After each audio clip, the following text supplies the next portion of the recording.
Hey guys, Courtney here, back in the studio to talk about fears that artists have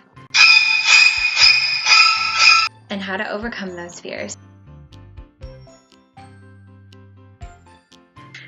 Fear number one is this huge fear of presenting your work because you're afraid of rejection. Anyone here like rejection?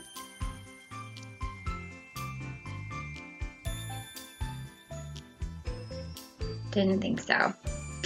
So here's what I have to say about that. Anytime that you put yourself out there artistically, whether you're a painter or a writer or an actor, you are opening yourself up for criticism. If you look at any successful actor or, again, writer, painter, whatever, you will have a lot of naysayers who criticize their work, but I have found that the positive often so far outweighs the negative. And I want to read this quote to you by John Lydgate that says, "You can please some of the people all of the time. You can please all of the people some of the time, but you can't please all of the people all of the time." And I also read another quote the other day that, I'm a quote person, can you tell? That says, "Don't let people rent the space in your head unless they're a good tenant." So the hater's gonna hate, but that doesn't mean you need to listen to them. Because haters gonna hate.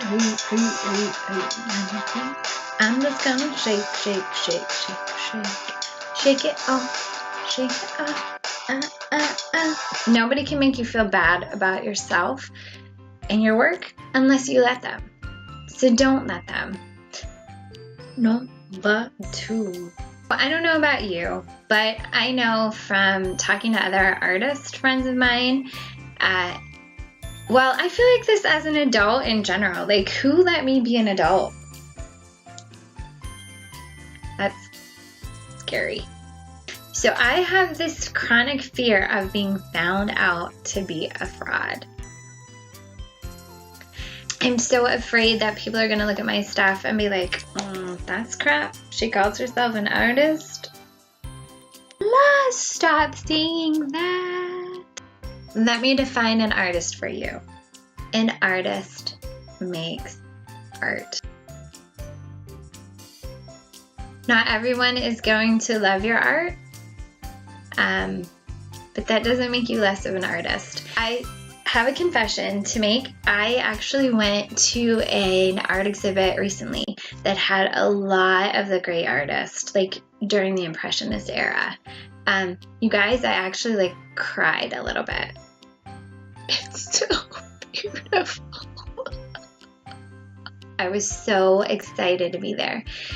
And I walked up to this one painting and I thought, ooh, I can't believe that this artist is among these greats. And upon closer inspection, it was one of the most famous artists ever. So I will say, naysayer wasn't my favorite, and not everybody's art. That's what's so great about art, is there are all kinds of genres and mediums and types, just if you create art, you're an artist, not a fraud. So another fear I know I have had in the past is this fear that what if I make something and it doesn't sell? It's terrifying. Again, because it feels like rejection, but also if you are counting on this as part of a steady income, that is terrifying. So here's what I will say. When I started, I did a lot of art shows and stuff like that, and I'm gonna be honest with you, I did not have a great success with that. Part of that is the area that I live in, and it's just not an artistically inclined environment. It's just not.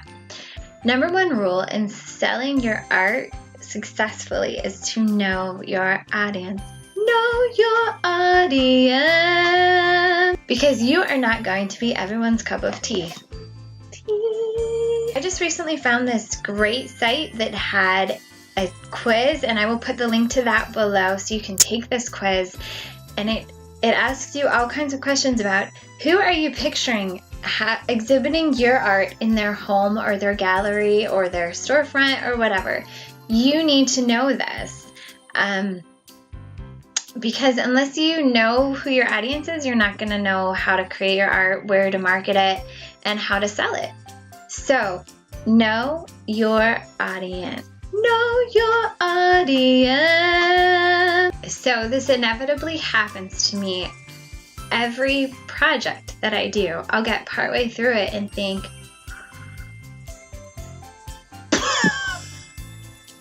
what? This is not going how it's supposed to go. And I'll look at the original and then I look at my piece and like have that moment of panic. This is normal.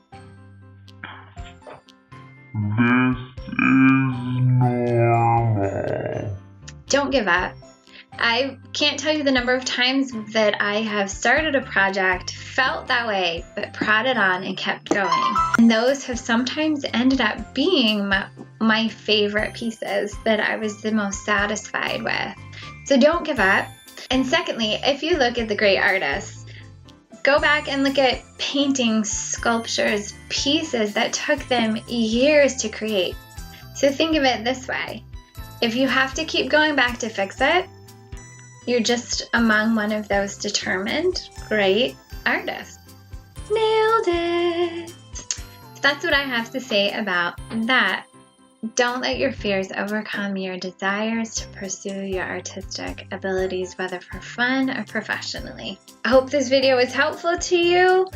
If it was, give me a thumbs up and subscribe. I'd love for you to follow my channel. We can be friends. And comment below. I'd love to hear other fears that you might have as an artist that we might be able to address in the future. I'm sure we can all relate to one another. Also, you can follow me through Instagram and my Facebook page, and the links to those will be right here below. See you later, yo.